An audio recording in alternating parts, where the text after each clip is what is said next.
some of the upside inflation risks that we see.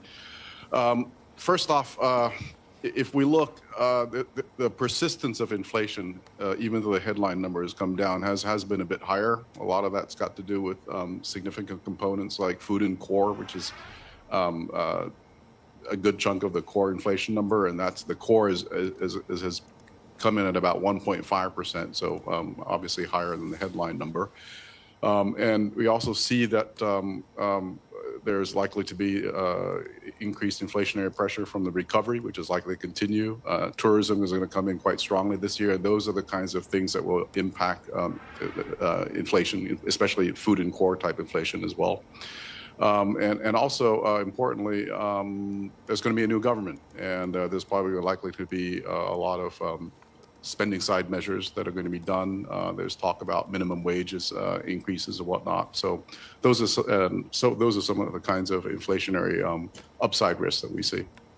All right, Governor, I want to stay on that, but I'm glad you brought up some of the potential wage hikes, which was something that might be a part of the administration and was promised by many of the parties heading into the elections. Now, I want to leave that to the lawmakers in Thailand, but again, how closely are you folks watching the potential of these wage hikes, and what kind of contribution might this have to potential inflation that might keep you a bit more vigilant than the headline inflation might be allowing you to be? Sure. JP, before we go there, I should say that last outturn was driven by a lot of temporary factors as well. There were electricity price subsidies and whatnot that brought down the headline number. So, while yes, we expected to see the headline number come down low, it came out lower than we expected. And we also expect that headline number to continue to be low for another month or so while some of these subsidy measures kind of wind their way through the system. But then after that, we expected headline inflation to start trending up. And again, focusing on the outlook, there are some inflation upside risks from things like the minimum wage. Okay, now turning specifically in the minimum wage issue, the short answer is we don't know exactly what the minimum wage policy will be because we don't know exactly the composition of the government and the policies that will be undertaken. But what is clear is that the minimum wage policies of the leading parties, leading candidates for the next government have expressed significant increases in the minimum wage. If you look in the past, the impact of an increase in minimum wage hasn't had a huge impact on headline inflation. If you look at the numbers, like each percentage point increase in the minimum wages resulted in about less than 10 basis points increase in headline inflation. But I think it's important not to be too sanguine about that because that reflects, again, the circumstances of the previous minimum wage increases we saw.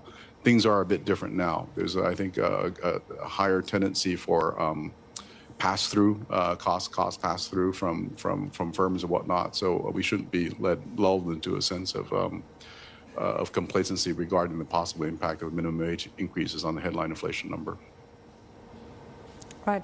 Governor, I just want to come in with, trying to understand the state of the economy and growth momentum going forward, the outlook for growth essentially given the environment, and also increase in tourist arrivals. I was looking at some data on how Thailand received 1 million Chinese tourists from January to mid-May.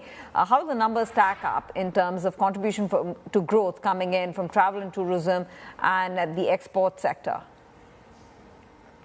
Yeah. The recovery is intact, Tanvir. If we look at it, we're quite confident that we're likely to see growth in the range that we currently have estimated about 3.6% this year. And again, that's driven largely by domestic stuff.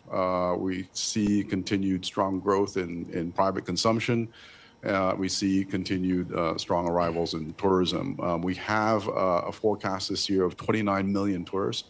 That's up from 11 million last year. So that's going to be a big bump and a big boost to the economy.